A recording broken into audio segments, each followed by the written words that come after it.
দুর্গাপুরে কর্মী সভা থেকে রাজ্য সরকারকে তীব্র আক্রমণ সিপিআইএমের। নির্বাচনোত্তর পরিস্থিতি, ছাত্র আন্দোলন থেকে শুরু করে রাজ্যের একাধিক ইস্যুতে সরব হলেন সিপিআইএমের রাজ্য কমিটির সম্পাদক তথা পলিট ব্যুরো সদস্য মোহাম্মদ সেলিম। মঙ্গলবার বিকেলে পশ্চিম বর্ধমান জেলা কমিটির উদ্যোগে দুর্গাপুর সিটি সেন্টারের সৃজনী প্রেক্ষাগৃহে আয়োজিত হয় সিপিআইএমের কর্মী সভা। নির্বাচনোত্তর পরিস্থিতি পর্যালোচনা এবং আগামী দিনের সাংগঠনিক কর্মসূচি নিয়ে আলোচনা করতেই এই বৈঠকের আয়োজন করা হয়। সভায় উপস্থিত ছিলেন সিপিআইএমের রাজ্য কমিটির সদস্য মোহাম্মদ সেলিম, নেত্রী মীনাক্ষী মুখার্জি, সিপিআইএম নেতা আভাস রায়চৌধুরী সহ দলের জেলা ও রাজ্য নেতৃত্ব এবং বিপুল সংখ্যক কর্মী সমর্থক।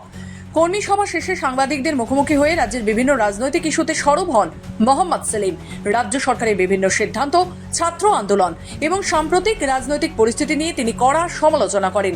তিনি দাবি করেন, নতুন সরকার নির্বাচনের আগে যে প্রতিশ্রুতিগুলো দিয়েছিল ক্ষমতায় আসার কয়েক মাসের মধ্যেই তার অনেকগুলো থেকে সরে এসেছে। পাশাপাশি দুর্গাপুর পুর নিগম নির্বাচন নিয়েও তিনি প্রশ্ন তোলেন এবং সংগঠনকে আরও শক্তিশালী করার বার্তা দেন। সরকার এসছে, এক্ষুনি কেন একটু সময় দিন, মানে সিপিএমের দোষ দেখতে ব্যস্ত। আমরা ইতিমধ্যে বলেছি আমাদের, সেই জন্য আজকে এলাম কেন, মিটিং হচ্ছে কেন, এই সাধারণ সভা হচ্ছে কেন, কর্মী সভা হচ্ছে কেন, আমরা প্রস্তুতি নিচ্ছি।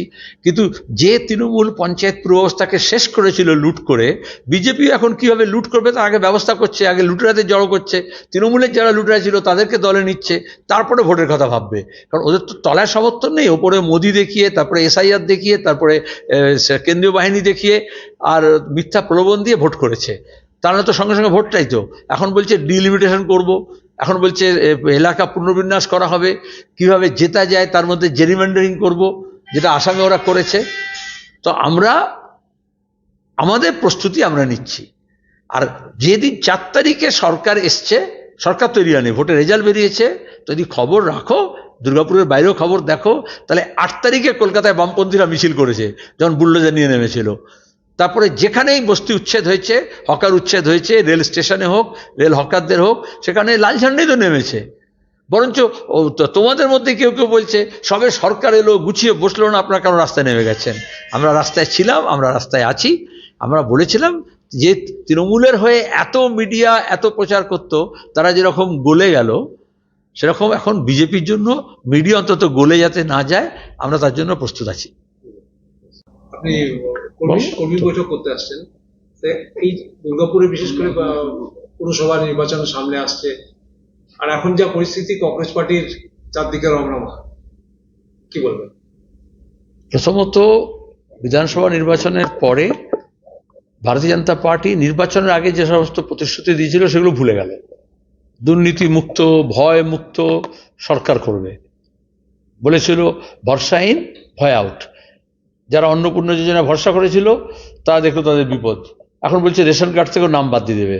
প্রথমে ভেবেছিল ভোটের আগে যে ভোটার লিস্ট থেকে নাম বাদ দেবে, এখন বলছে ভোটার লিস্ট থেকে নাম বাদ না থাকলে সব জিনিসই বাদ দিতে হবে। এটাই আমরা বলেছিলাম যে বিজেপি নির্দিষ্ট কিছু লোকজনকে নিয়ে রাজনীতি করতে চায় আর বাকিদেরকে বাদ দেওয়ার, এটাকে বলে এক্সক্লুশন। যে কোনো দক্ষিণপন্থীরা তাই করে।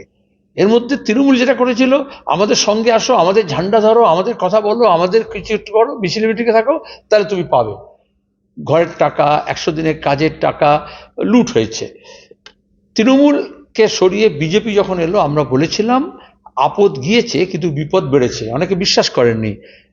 এখন গোটা দেশে দেখা যাচ্ছে যে মানুষ বিজেপির অপশাসন, দুর্নীতিতে বীতশ্রদ্ধ, বিশেষত নতুন প্রজন্মের ছেলেমেয়েরা, যাদেরকে আরশোলা বলা হচ্ছে, এবং তার সঙ্গে দাঁড়িয়ে যারা বেকার ছেলে মেয়ে, কাজ পাচ্ছে না, যারা ছাত্র পরীক্ষা দিচ্ছে, পরীক্ষা প্রশ্নপত্র ফাঁস হচ্ছে, শুধু নয় এমন এজেন্সিকে দিয়ে দিচ্ছে যে যাদের দিয়ে ঘুষ হয়।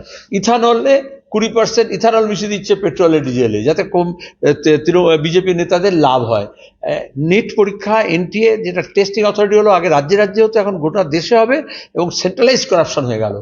যারা ডাক্তারি, ইঞ্জিনিয়ার, পেশা শিক্ষায় যাবে, সেই ছেলেমেয়েরা পড়াশোনা করছে, কিন্তু দেখা গেল প্রশ্নপত্র লাখ লাখ টাকা বিক্রি হচ্ছে, এবং এটা মোদী সরকার মানতে রাজি হয়নি।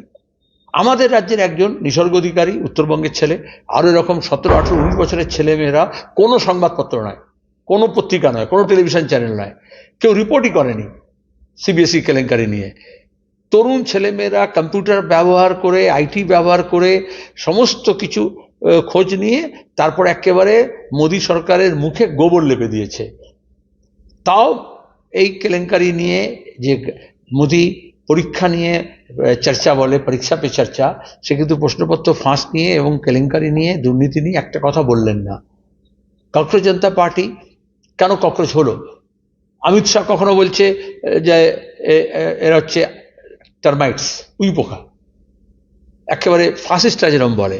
বেকার ছেলে মেয়েদের বলা হচ্ছে তোমাদের মতো সাংবাদিকদের, উকিলদের, যারা অন্য কিছুই পাচ্ছে না কিন্তু কোনো ক্রমে নিজে বেঁচে থাকার চেষ্টা করছে, তাদেরকে চিফ জাস্টিসকে দিয়ে বলানো হলো হচ্ছে আরশোলা। তাহলে এই যে গোটা সিস্টেমটাকে গ্রাস করছে দক্ষিণপন্থীরা, যেখানে মানুষের মর্যাদা, যা সংবিধানে বলা হয়েছে, সেই মর্যাদা ক্ষুণ্ণ হচ্ছে।